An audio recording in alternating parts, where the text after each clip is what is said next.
सज रहे भोले बाबा अजब दूल्हे में। वैसे तो सभी दूल्हे अजब गजब ही लगते हैं, पर भगवान शंकर बहुत गजब लग रहे थे, अजब। सारी दुनिया हैरान थी उनका रूप देखकर, ऐसा दूल्हा। आज तक तुमने किसी दूल्हे को नंगा उघाड़ा नहीं देखा होगा घोड़े पे। शंकर भगवान ने सब तरफ से कुछ न कुछ ज्ञान उपदेश दिया। जो शरीर अमैथुना होता है, उसको सजने संवरने की जरूरत नहीं पड़ती है। और जिस शरीर का जन्म मैथुन से होता है, उसे सजना संवरना भी पड़ता है, क्योंकि वो मैला होता है, गंध आती है, बास आती है। ब्रह्मा विष्णु महेश, इनके शरीर में बास और गंध नहीं है। क्यों नहीं है? क्योंकि वो मलमूत्र से पैदा नहीं हुए। और जो मलमूत्र से पैदा होता है, उसके शरीर में गंध भी पैदा रहती है, हमेशा गंध आती है। इसलिए उन्हें सजना है, संवरना है, स्नान करना है। भगवान शिव जी के बारे में किसी को नहीं पता वो कब नहाते थे।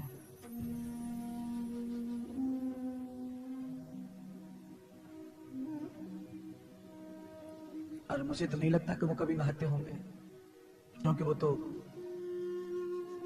अमैथुन है, उन्हें इन क्रियाओं की आवश्यकता नहीं है, वो पूर्ण पवित्र है। और हम पवित्रता की खोज कर रहे हैं, हम पवित्र होना चाहते हैं, हम पवित्र नहीं है।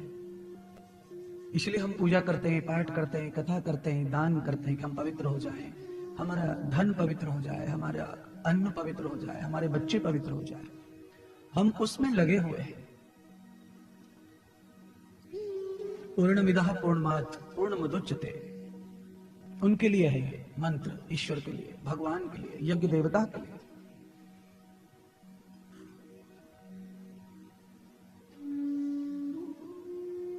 शंकर भगवान ने मृग छाला पहनी हुई है और शरीर पर भस्म लगाई है, कर्पूर बाधाम।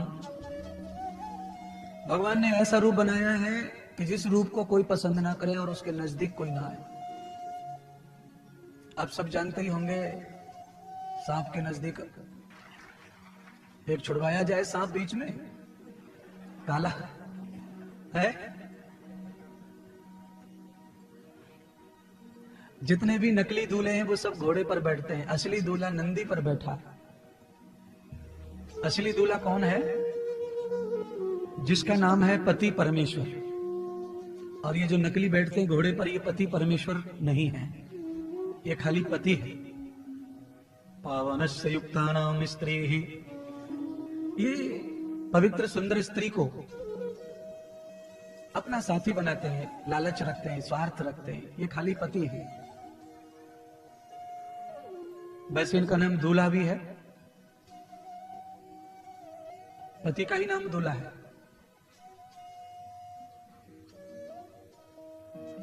दूल्हा शब्द का अर्थ क्या होगा वैसे मालूम है कि आपको? कभी सर्च करो मोबाइल पे, निकले आवे तो निकले आवे। दूल्हा, दूल्हा शब्द और दुल्हन शब्द का अर्थ होता है एक से दो होने की तैयारी, माने दूल्हा। दुहिलाह कृतम जातान परस्वा, एक से दो, दोनों तरफ से दुल्हन। जो दो होने के लिए जा रहा है वो दूल्हा है। अकेला कुछ नहीं रहेगा उसके पास। दूल्हा बनने के बाद सब बंटवारा हो जाएगा।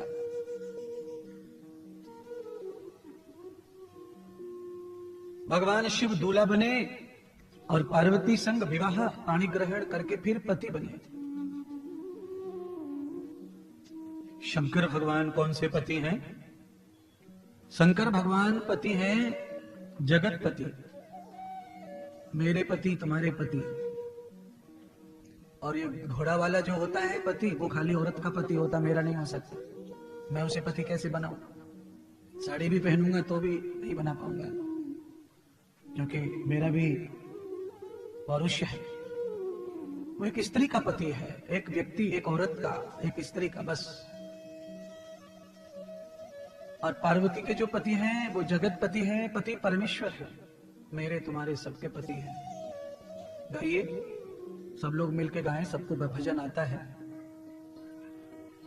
महात्मा गांधी ने जो लिखा, रघुपति राघव राजा राम पतित पावन सीताराम। रघुपति राघव राजा राम पतित पावन सीताराम। सीताराम सीताराम बज प्यारे तुम सीताराम। सीताराम सीताराम बज प्यारे तुम सीताराम। रघुपति राघव राजा राम पतित पावन सीताराम। रघुपति राघव राजा राम पतित पावन सीताराम।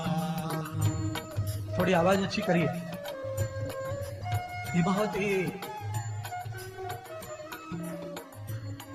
वायुमंडल को, वातावरण को बहुत अच्छा कर देता है ये पंक्तियां। और ये राष्ट्र को समर्पित है। ये राष्ट्र ही राम का है।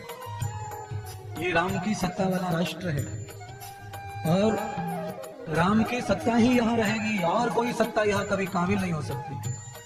कितने आए कितने गए पर कोई ठहर नहीं पाया इस भारत पर, आर्यभरत पर, राम की धरती पर। वैसे तो राम की धरती सर्वत्र है पर भारत पर राम का पूर्ण अधिकार है। भारतवासियों पर, सनातनियों पर राम की हुकूमत चलती है। यहाँ बड़े बड़े शैतान आए पर सब चले गए थक कर। क्यों? ये धरती कैसी है, यहाँ पर कैसा वातावरण है, इस धरती की मान्यता क्या है? आगे की लाइन में, ईश्वरी अल्लाह तेरो नाम सबको सम्मति दे भगवान। देखिए महात्मा गांधी ने जो कहा वही बात परसों एक मौलवी ने भी कही। मौलवी ने कहा कि ओम और अल्लाह एक ही है, दो नहीं है। और मौलवी ने कहा कि हम भी मनु की संतान हैं। स्वार्थ में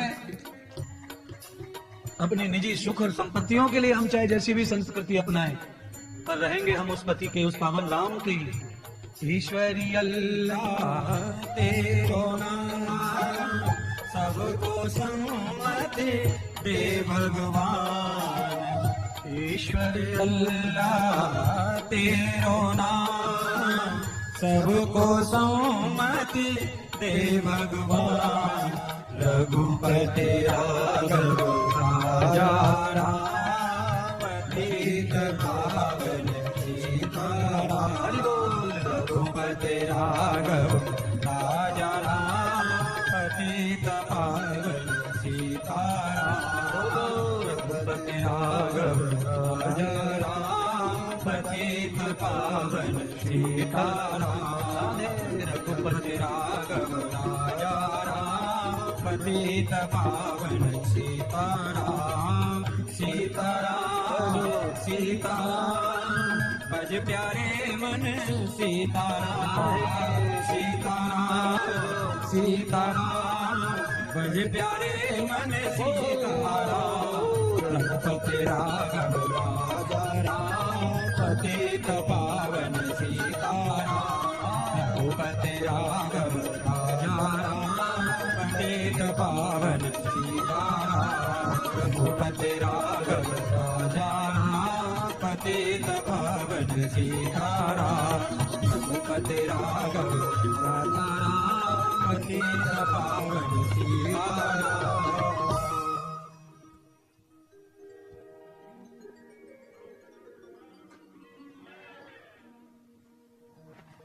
ऐसे पति को परमेश्वर कहने में सच्चा लगता है।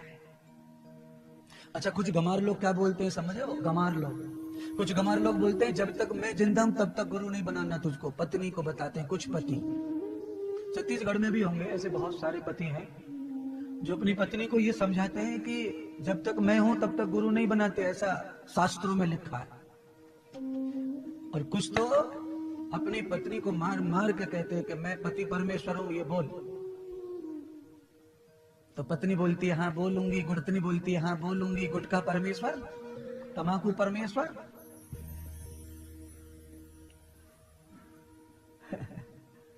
कल्पना कर,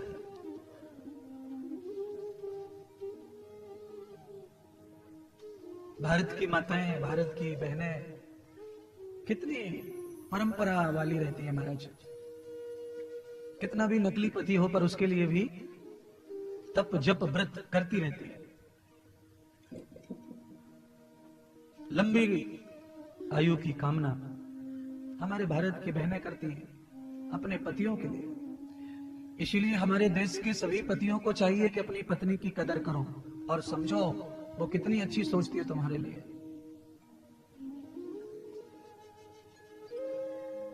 पर कभी कभी पत्नी जब ऊब जाती है, ज्यादा थका देता है, परेशान करता है, तो पत्नी फिर उसे श्राप भी दे देती है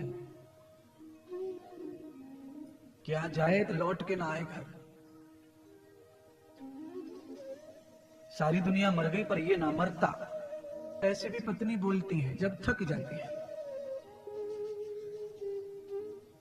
आप कहेंगे आज तो गुरुजी ओलाला बिगड़ गई आवाज, बिगड़ गई बिगड़ गई, शांत कर शांत कर, बाहर बाहर बाहर।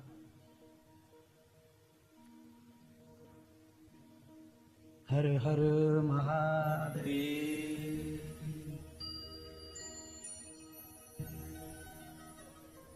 आज आप कह रहे होंगे कि कथा शुरू करने से पहले पति पत्नी को किस्सा ले लियो। ले लिया नहीं, आया ही है कथा में, कल अधूरा रह गया था। कल दुलाहित बने थे भगवान शिव, विवाह नहीं हुआ था। तो अब हम मान लें आज कथा प्रारंभ करते तो ऐसा मान लीजिए कि शंकर पार्वती का विधिवत विवाह हुआ। भगवान शंकर माता पार्वती को कैलाश ले आए।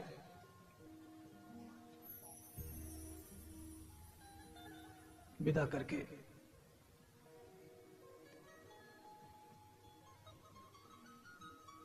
कैलाश में तो कोई और था नहीं जो पार्वती जी का स्वागत सत्कार करता। वह तो अकेले शिव ही थे। वही दूल्हा बने, वही सास बने, वही ससुर जी बने, सब कुछ वही। क्यों? आप कहेंगे ऐसे कैसे बन सकते हैं, तो वो बने हैं। शंकर भगवान को सास बनने में तनक देर नहीं लगी। उन्होंने श्री राधा जी का दर्शन करने की ठानी वृंदावन में, तो 1 मिनट में गोपी बन के आ गए। तो जैसे वृंदावन में शंकर गोपी बन गए, वैसे ही कैलाश में सास बन गए। मैंने कहा वो पूर्ण है, उनमें सभी रूपों का आविष्कार है। हम और तुम, माताएं बहनें बंधु, हम सब उनके ही अंगों से पैदा हुए, उनके रोमों से पैदा हुए। कभी हम लड़की बन के आए, कभी लड़का बन के आए, कभी दुर्भाग्य से पशु पक्षी भी बने होंगे। सौभाग्य से माता का रूप लिया, पिता का रूप लिया, पति का रूप लिया, पत्नी का रूप लिया, बहन का रूप लिया, भाई का रूप लिया। कर्म अनुसार ये सब सामग्री हमें प्राप्त होती रहती है। सब जन्म, सब योनियां, सब प्रकार, सबसे गुजरते हुए मनुष्य बनने का अवसर आता है बंधुओं।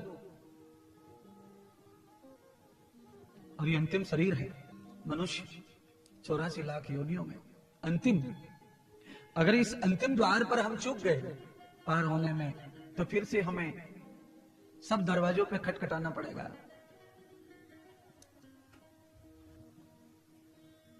दो चोर थे, उन्होंने चोरी की। एक अंधा था, एक आंख वाला था। दोनों पकड़े गए। अंधा जो था उसे थोड़ा सा कम सजा मिली, तो उसे छोड़ दिया 2-3 दिन पीट कूट के। और जो आंख वाला था उसे बड़ी सजा दी। और वो रोने लगा। उसने कहा कि मैंने और उसने दोनों ने बराबर अपराध किया और मुझे ज्यादा सजा, उसे कम सजा क्यों, मुझे भी छोड़ा जाए।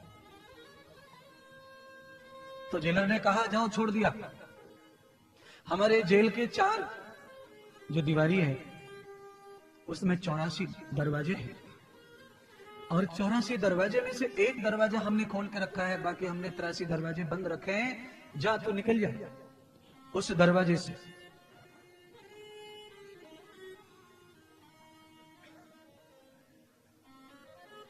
तिरासी दरवाजों को वो पार करता, और जैसे ही 84 दरवाजा आता अचानक उसके शरीर में बहुत जोर से खुजली होती और शरीर को खुजाने में उस दरवाजे को वो भूल जाता। अब फिर जेल की परिक्रमा लगाता, फिर वो 83 दरवाजे हो जाते पूरे, फिर 84 दरवाजा आता, फिर खुजली होती। एक दिन का टाइम दिया था, टाइम खत्म हो गया, अपराधी वही की वही। जेलर ने कहा क्या बात है, हमने तो तुझे आजाद कर दिया था, तू तो भाग नहीं पाया।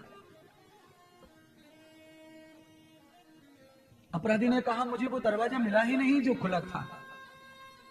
जेलर ने कहा हमारे वीडियो कैमरे लगे हुए हैं, वो दरवाजा तुझे बार बार मिला, पर जैसे ही दरवाजा आ रहा है, दरवाजा आते ही तेरे शरीर में खुजली हो जाती और तू खुजाना शुरू कर देता, पर चलना बंद नहीं करता, इसलिए वो दरवाजा निकल जाता और जब तू देखता तो दरवाजा फिर बंद आ जाता।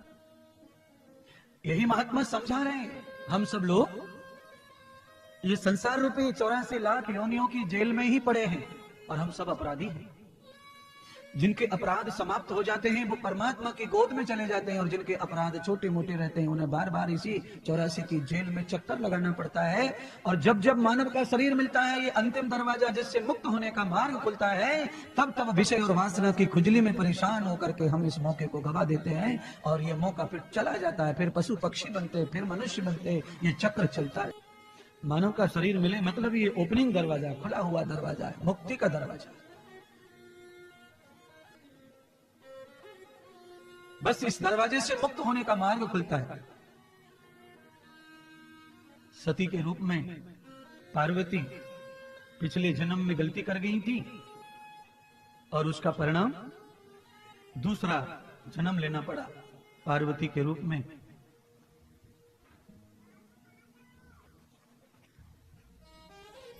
पिछले जन्म की स्मृति पार्वती जी को है, इसलिए पार्वती माता पिछले जन्म को याद करके इस जन्म में अब कोई गलती नहीं करना चाहती। जैसे ही पति के घर में आई,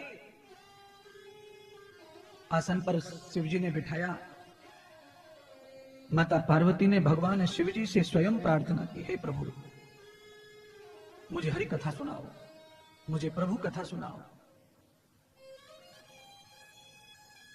आप ही मेरे गुरु हैं।